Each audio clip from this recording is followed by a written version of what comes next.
a Comissão de Fiscalização e Controle agora se volta no trabalho de apuração e tentar compreender todas as nuances da escolha, opção, financeiro, administrativo e pedagógico da contratação por inexigibilidade do Palavra Cantada. Que impressões dessa primeira reunião com técnicos da Prefeitura?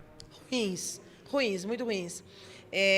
Eu senti aqui hoje, incrivelmente, a mesma percepção que eu tive quando iniciamos as investigações acerca do bonde da Kobayashi, que é a polêmica viagem após de Caldas, e que acabou culminando na iminência de se transformar numa CP, na demissão de ambas as secretárias, não é? A de Cultura e a de Educação.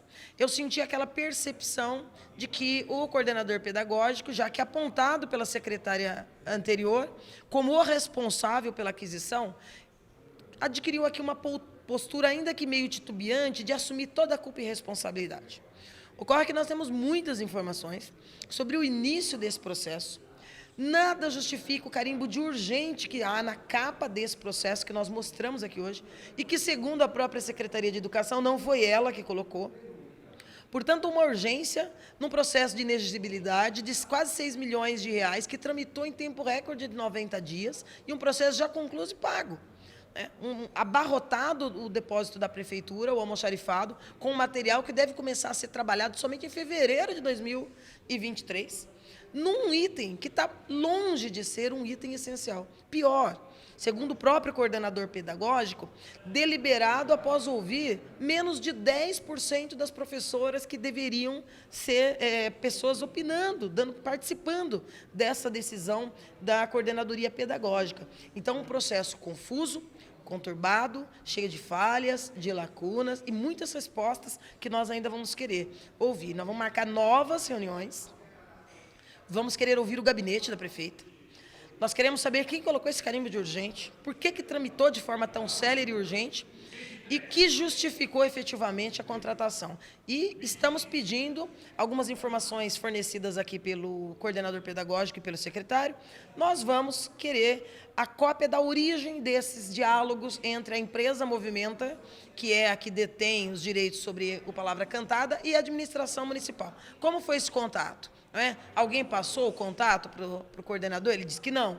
Recebeu o contato. Como? Ele não lembra se foi por telefone, se foi por e-mail, se foi o prospecto. Mas tem diálogo, segundo ele, de WhatsApp, em torno da aquisição pela coordenadoria pedagógica, pelo aval da coordenadoria pedagógica para aquisição. Então, assim, tem questões nebulosas, muito nebulosas, e nós vamos aprofundar isso e vamos, doa quem doer, fazer essa apuração até o fim.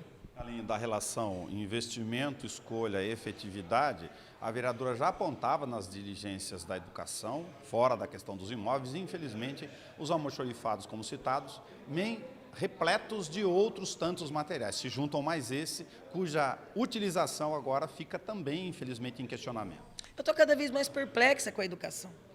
Inclusive, o apontamento feito pelo secretário de que talvez a prefeita tenha escolhido ele, que é um arquiteto, para ficar à frente da pasta por conta da precariedade das escolas, chega a ser absurdo, não é? Não tem como você nomear também um arquiteto para cuidar da Secretaria de Saúde, porque as UPAs estão com condições absurdas. Você tem que ter, não precisa necessariamente daquela formação da área. A gente já viu exemplos de pessoas que conseguem ter atuações brilhantes, mesmo não sendo da área. Mas a razão já preocupa. Então, nós temos escolas precarizadas, excesso de compras que não se justificam. Nós citamos aqui apenas alguns exemplos, os Plintons, os colchões olímpicos, o excesso dos colchonetes para práticas esportivas, toneladas de macarrão, aqui e em outros exemplos, mas hoje, durante a audiência, vários professores nos informando, escolas com 100 e poucos alunos recebendo 300 sacolas para a aula de artes, das escolas, quer dizer, um excesso absolutamente desnecessário. Então, você percebe uma preocupação de vamos gastar a qualquer custo.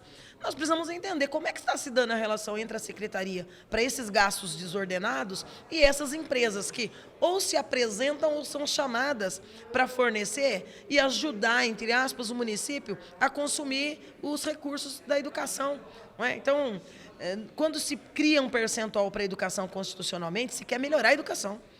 As condições da escola, o salário do professor, dos profissionais da educação, dos auxiliares, do apoio, enfim, é para melhorar o ensino, não é para sobrar e discutir depois como vai fazer, nem é para gastar de forma desordenada, enquanto os prédios se precarizam e os servidores continuam não sendo valorizados. Por exemplo, o debate do abono para o adjunto, ao invés de fazer a equiparação do piso, é um absurdo. E isso sim que nós deveríamos estar discutindo como rumo dos recursos da educação. Não, nós estamos aqui debatendo 6 milhões de gastos de forma urgente, com uma palavra cantada que necessita de materiais, né, de audiovisual, que as escolas não têm. E de uma internet que quase totalidade das escolas não dispõe.